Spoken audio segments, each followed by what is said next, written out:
Okay, another installment in our series on how Ryan Adams plays his songs. This time we're going to do Please Do Not Let Me Go. I've linked a couple of acoustic performances below. Um, it's all standard tuning, no capo, but it has bar chords. So the song starts off in A and adds that C sharp minor, that A string on the fourth fret. That. And you can watch him do that, get the effect that he creates. And then it's E, E suspend.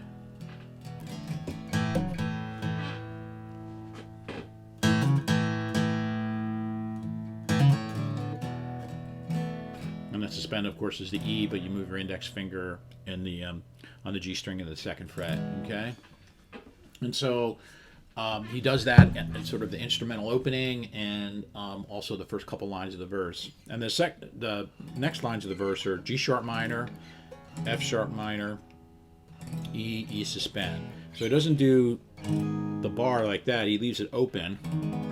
So the G sharp minor is the E minor shape on the sixth fret with your index finger on the G string fourth fret, and then down, and then E.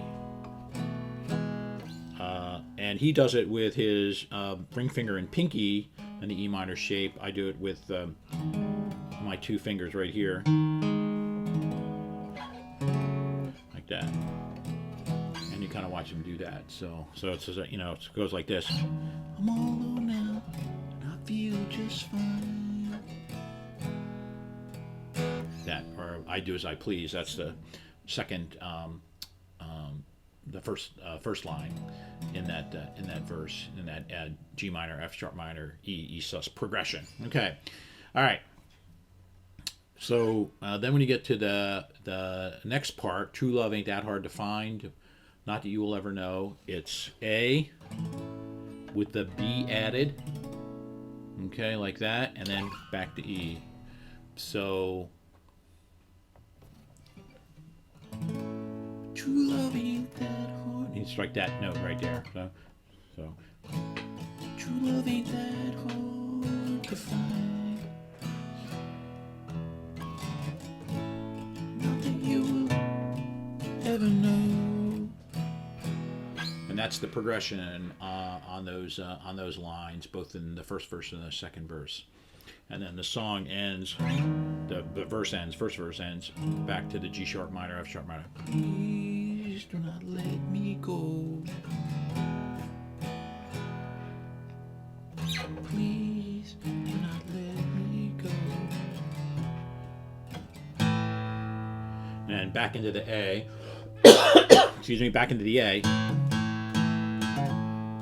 With that C sharp add, like that. On the KCRW performance, he does this A with the E string fourth fret added, which is that G sharp, right? So it goes like this. Please do not let me go.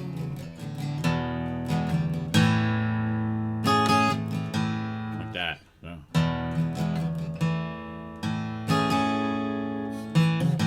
And then back into that hammer on that C sharp.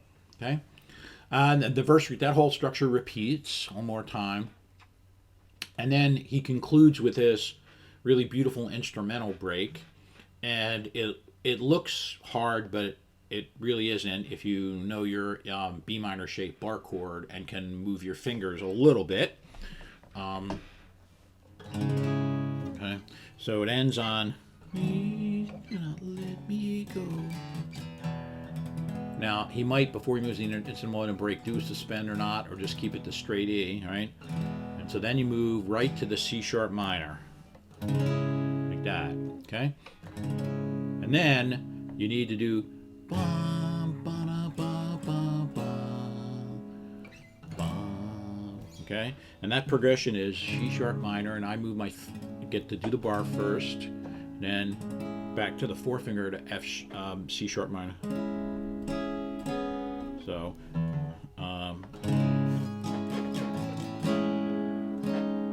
And then what you do is you pick up your middle finger, move your index finger to the B string 4th fret, pull off your index finger like that, and then to E. So shift up off, right? So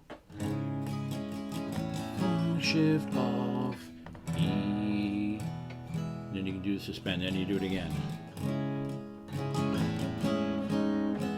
Right? And at that point, at the second repeat, you can go to a higher E on the fretboard. You could go to this E. Okay. And he does that, and it's kind of hard for me to do, but you'll see it. He bars that, creates the D shape, and then it's really hard for me to do on the KCRW performance. But the other thing you can do is you can go to up to this E, which is your bar E, right here, and do a trill. And he does that on one of the performances, so that's a little easier for me to do. So we go something like this.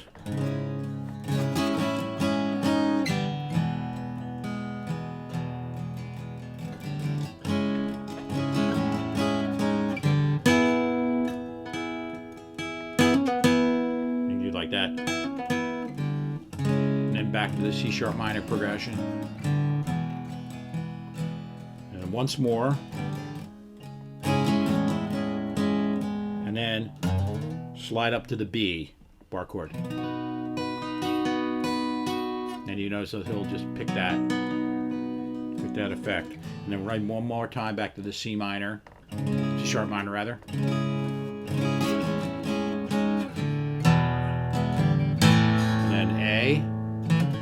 You can do a bunch of different things on that end, but he does two things basically. Back to that, or you could do the way he closes out the KCRW performance, which I like. Goes like that, so it goes something like.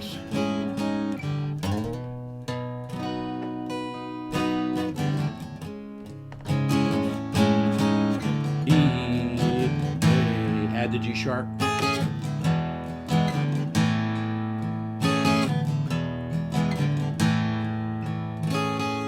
Just end on that with your A and then 4th string, high E string, 4th fret. Anyway, that's how he does the song. The tricky part is that C sharp minor progression. You know, again, it's full bar, 4 fingers, shift to index finger, just the 2 fingers, back to E. And it's a beautiful kind of progression to end the song with, a great minor chord progression that concludes this otherwise pretty depressing song. All right, so there you go. Anyway, I hope that's helpful. Thanks.